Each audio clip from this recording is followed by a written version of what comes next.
안녕하세요. 지메입니다. 오늘 할 내용은 경매물건 주거 게시판에 있는 너무 뻔해 보이는 유치권 신고라는 글에 대해서 보도록 하겠습니다. 성동구 응봉동에 나와 있는 아파트입니다. 자, 내용을 보시면 먼저 매각물건 명세서를 보겠습니다. 일단 먼저 내용을 보면 32평의 아파트고요. 2002년도에 보존 등기되었고 12층 중에 2층인 물건입니다. 자, 매각물건 명세서를 봐보시면 세입자가 있는데 보증금이 2,200만 원에 차임이 40만 원입니다. 자, 그런데 이 전입신고 날짜를 봐보세요. 전입신고 날짜.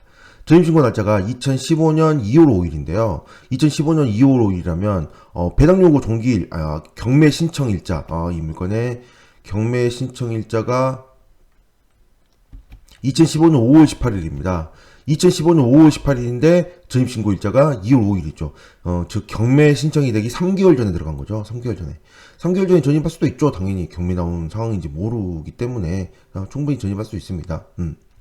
배당 요구를 했는데요. 배당 요구가 2015년 7월 31일 날 했는데 배당 요구 종기일이 8월 3일입니다. 8월 3일. 약 한 배당 요구를 3일 전에 한 거죠. 약 3일 전에. 3일 전에 배당 요구를 했습니다. 왜 이렇게 좀 타이트하게 전입신고를 했을까요? 그거야 본인들의 사정이니까 제가 알 수는 없지만 약간 물음표를 먼저 떠올리게 됩니다. 왜 이렇게 늦게 했을까? 좀 미리 좀 빨리 하지.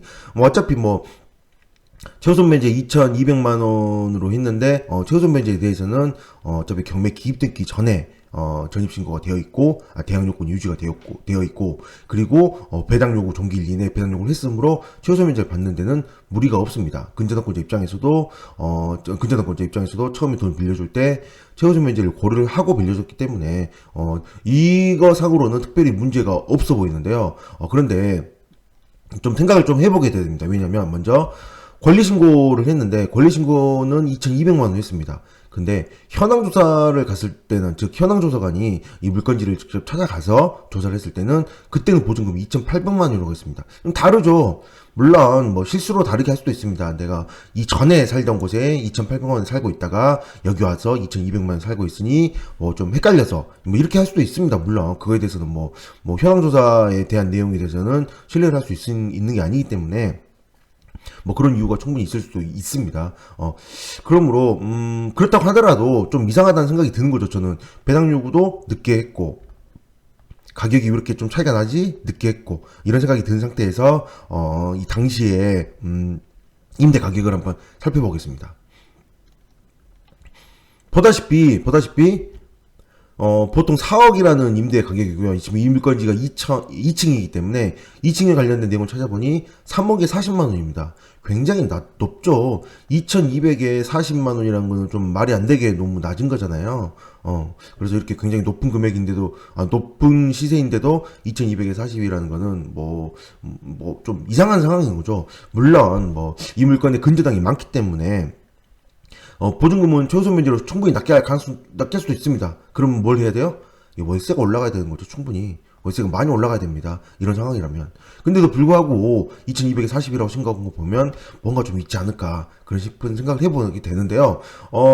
일단 비권을 보시면 매각물건 명세서의 비권에서 보면 여기에 임차인 박 씨가 보수공사로 해서 2,100만 원의 유치권 신고를 했다라고 되어 있습니다. 임차인이 신고를 한 겁니다. 임차인이 2,100만 원에 유치권 신고를 했고요. 그리고 유치권 배제 신청서가 제출이 되었죠. 은행에서는 왜냐면 임대차 계약서에서는 원상복구 조항이 있다라는 약정이 있다라는 이런 내용을 언급을 해서 배제 신청서를 제출했는데요. 제가 여기다가 이렇게 좀 글을 좀 써놨는데 한번 생각을 해보세요. 세입자 입장에서 집을 수리하는 경우가 있을까요? 가끔 있긴 합니다. 제가 아시는 분도, 그 집을 들어가면서 갔더니, 그 바닥이 그냥 일반 바닥이어서 자기가 그냥 강화마루로 바꾸고 살겠다고 그냥 나갈 때 그냥 그대로 놔두고 나가겠다고 하고 그냥 수리를 해버린 적이 있습니다. 강화마루 까는데 굉장히 돈 많이 들죠? 많이 드는데 적게 드는 건 아니지만 임차인이 원래 이거 일을 하는 사람입니다. 그걸 하는 사람이다 보니 자기 그냥 노동력만 들이면 얼마 안 들여서 수리를 했던 그런 상황이 있었거든요. 그런 경우조차도 나갈 때 놔두고 간다라는 이런 걸 얘기를 하는 상황이기도 했죠. 어쨌든 이렇게 세입자 입장에서 돈을 2,100만 원이나 들여서 수리를 했다는 게 좀 말이 안 되는 거죠, 상식적으로. 왜냐, 보증금이 2,200이잖아요. 보증금이 2,200인데 2,100만 원을 들여가지고 수리를 했다? 좀 물음표를 떠올라야 됩니다. 당연한 거죠. 게다가 일단은 물건지를 보면 이 물건의 근저당이 굉장히 이렇게 하나씩 계속 단계별로 상승을 했습니다. 그래서 굉장히 근저당을 많이 잡았잖아요. 많이 잡았다는 거는 그만큼 돈이 좀 없다라는 얘기인데요. 일단 소유자 입장에서는 임차인의 돈을 보조를 해줄 수가 없습니다. 이렇게 근저당을 계속 잡고 있는 상황인데 과연 집을 2,100만 원이나 들여서 수리할 수 있는 돈이 있을까요? 그런 생각을 하게 되는 거죠. 당연히 없지 않을, 물론 뭐 제가 이제 유치권은 이거는 이제 가짜일 가능성이 굉장히 높다라고 얘기를 하지만 아파트라고 해서 무조건 가짜가 아닌 경우도 있습니다. 진짜 유치권인 경우도 있으므로 좀 주의해서 보셔야 되는데요. 유치권 신고를 하는 목적을 대해서 좀 생각을 해보셔야 됩니다. 유치권 목적을 할 때요, 대부분의 사람들이 좀 가짜 유치권을 신고를 함으로 인해서 좀 낙찰가를 낮게 낮춰서 좀 뭐랄까 좀 입찰을 본인들만 하든지 좀 원하는 사람들만 하든지 아니면 뭐 관련자들만 좀 어떻게 좀 처리를 하기 위해서 좀 낮게 하는 게 있거든요. 그래서 어차피 유치권이라는 금액이 신고가 되면 이 유치권 신고 때문에 대출이 안 일어나죠. 대출이 안 되기 때문에 좀 아주 초보자들 입장에서는 유치권 포기 서류를 받아내야만 대출이 되기 때문에 좀 쉽지 않은 상황인데, 물론 이 물건에는 2,100만 원만 신고가 돼 있기 때문에 대출 받으려고 하는 금액에서 2,100을 빼면 대출도 실행이 되기도 합니다. 이게 뭐 상황마다 뭐 여러 가지 이유로 무조건 된다 안 된다라고 볼 수는 없겠지만, 일단은 표면적으로는 유치권이 있으면 대출이 잘 안 된다고 보셔야 되는 거죠.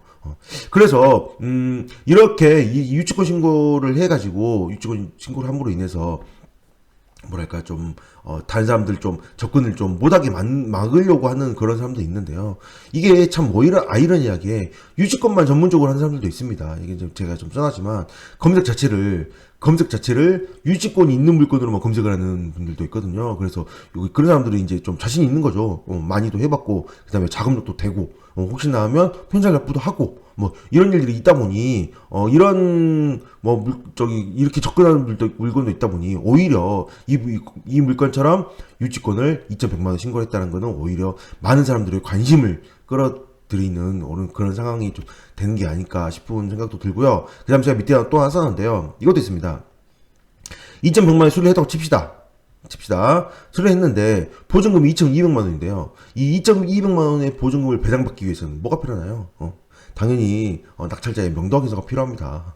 낙찰자의 명도확인서를 받아야 이거 최우선 면제 금액 2,000만 원을 받는데, 이게 받지 못하면 배당을 받지 못하는데 유치권 신고도 하고 배당을 받기 위한 이 금액도 달라고 하고, 이게 받을 수 있을까요, 이게? 이게 앞뒤 상황을 보지 못하고, 야, 유치권 신고하면 좀 많이 괜찮다더라, 이거 많이 유찰되면 내가 아는 사람이 받으면 이거 괜찮겠다더라, 뭐 이런 좀 잘못된 얘기를 좀 들은 게 아닐까 싶은 생각을 해봅니다. 그래서 이때 당시에 제가 이제 이거는 거의 여기에 신고된 유치권은 가짜라고 생각하고, 그리고 또 입찰한 사람 입장에서는 2,000만 원 정도는, 이 물건이 얼마짜린데요? 이 물건이 그때 당시 감정가가 5억 4,300인데 2,100만 원 정도는 저는 무시를 하고 입찰하지 않을까, 그런 생각을 했거든요. 그래서 좀 시간이 지났지만 좀 결과를 한번 확인해 봤습니다. 결과가 어떻게 나왔는지. 네, 봤더니 5억 4,300인데 한 분 유찰된 상태에서 보다시피 19명이 들어왔고요. 그리고 100%를 넘게 낙찰이 되었습니다. 2,100만 원, 그게 큰 금액이 아닙니다. 여기서는.